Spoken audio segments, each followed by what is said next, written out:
आप सबको नमस्कार।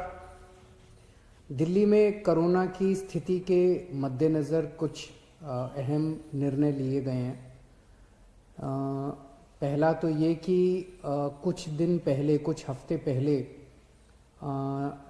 दिल्ली में कोरोना की स्थिति में जब सुधार हुआ था तो दिल्ली सरकार ने केंद्र सरकार के निर्देशों को मद्देनज़र रखते हुए और जो केंद्र सरकार की गाइडलाइंस थी उसके मुताबिक दिल्ली में शादियों में 50 से बढ़ा के 200 तक की संख्या अलाउ की थी कि 200 तक लोगों के शामिल होना अलाउ किया गया था। उस ऑर्डर को विड्रॉ करने के लिए आज निर्णय लिया गया है कि 200 से वापस 50 लोगों को, शादियों में केवल 200 से 50 लोग अलाउड होंगे। और ये निर्णय मैंने एलजी साहब की अप्रूवल के लिए अभी सुबह सुबह भेजा है। मैं उम्मीद करता हूँ कि उनकी जल्दी अप्रूवल आ जाएगी। दूसरा, हमने देखा कि कुछ बाज़ारों में दिवाली के समय काफ़ी ज़्यादा ना तो लोग मास्क पहन रहे थे, ना सोशल डिस्टेंसिंग कर रहे थे, जिसकी वजह से कोरोना बहुत ज़्यादा फैला। तो एक प्रस्ताव केंद्र सरकार को भेजा जा रहा है कि केंद्र सरकार ने पिछली बार जो गाइडलाइंस जारी किए थे उसमें उन्होंने कहा था कि कोई भी राज्य सरकार अगर किसी भी लोकल लेवल पे, छोटे लेवल पे भी अगर कहीं कोई लॉकडाउन लगाना चाहती है तो उसे केंद्र सरकार की परमिशन लेनी पड़ेगी। तो एक जनरल प्रस्ताव केंद्र सरकार की अप्रूवल के लिए भेजा जा रहा है कि अगर कहीं पे, अब दिवाली ख़त्म हो गई है, हम उम्मीद करते हैं कि बाज़ारों के अंदर जो इतनी ज़्यादा भीड़ थी वो भीड़ कम हो जाएगी और हमें ज़रूरत नहीं पड़ेगी।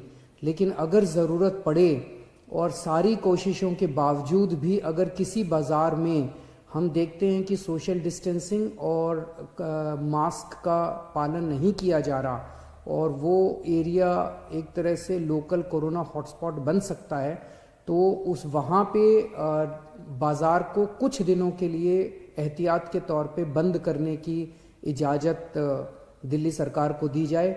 ऐसा प्रस्ताव अभी केंद्र सरकार को भेजा जा रहा है। इसके लिए भी मैंने एलजी साहब की परमिशन के लिए अभी लिख दिया है। हम सब लोग, आप देख रहे हैं कि किस तरह से सारी सरकारें मिलके कोरोना की स्थिति को काबू करने की कोशिश कर रही हैं। केंद्र सरकार का मैं ख़ास तौर से शुक्रिया अदा करता हूं कि इस कठिन परिस्थिति में केंद्र सरकार ने दिल्ली वालों की मदद की है। और सबसे बड़ी मदद है कि जो उन्होंने 750 आईसीयू बेड्स और जल्द से जल्द बढ़ाने का उन्होंने आश्वासन दिया है।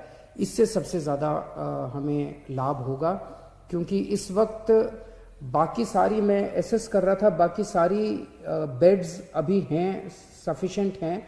कुछ अस्पतालों में, जो सबसे बड़े बड़े प्राइवेट अस्पताल हैं, उन अस्पतालों को छोड़ दे तो अन्य कई सारे सरकारी अस्पतालों में भी हैं और कई सारे प्राइवेट अस्पतालों में भी बेड्स की स्थिति ठीक ठाक है। लेकिन आईसीयू बेड्स कम होते जा रहे थे, आईसीयू बेड्स की संख्या लगातार कम होती जा रही थी। और मैं इसके लिए केंद्र सरकार ने आगे बढ़ के मैंने एक हफ्ते पहले चिट्ठी भी लिखी थी केंद्र सरकार को कि हमें तुरंत आईसीयू बेड्स चाहिए, और केंद्र सरकार ने इसको सकारात्मक तौर पे हमारे को वो किया। इसके लिए मैं पर्टिकुलरली शुक्रिया अदा करता हूँ। इस वक्त सारी सरकारें, केंद्र सरकार, दिल्ली सरकार, सारी एजेंसीज, डीआरडीओ, आईसीएमआर, सब एम्स वगैरह, सब लोग मिलके पूरी कोशिश कर रहे हैं, डबल एफर्ट्स कर रहे हैं अपने कोरोना की स्थिति को काबू पाने के लिए। लेकिन ये तब तक नहीं ठीक हो सकती जब तक हम सब लोग, जब तक एहतियात नहीं बरतेंगे।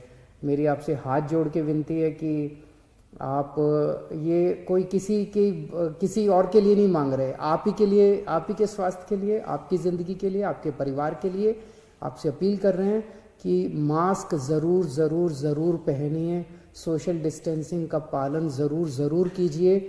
कई लोगों को लगता है मुझे तो नहीं होगा, पड़ोसी को हुआ मुझे नहीं होगा। ये किसी को नहीं देखता कोरोना, ना गरीब को देखता, ना अमीर को देखता, ना इसको देखता, ना उसको देखता।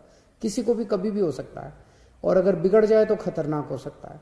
तो फिर से मैं हाथ जोड़ के सबसे अपील करता हूं कि आप please please please social distancing की का पालन कीजिए और मास्क ज़रूर से पहनिए। नमस्कार।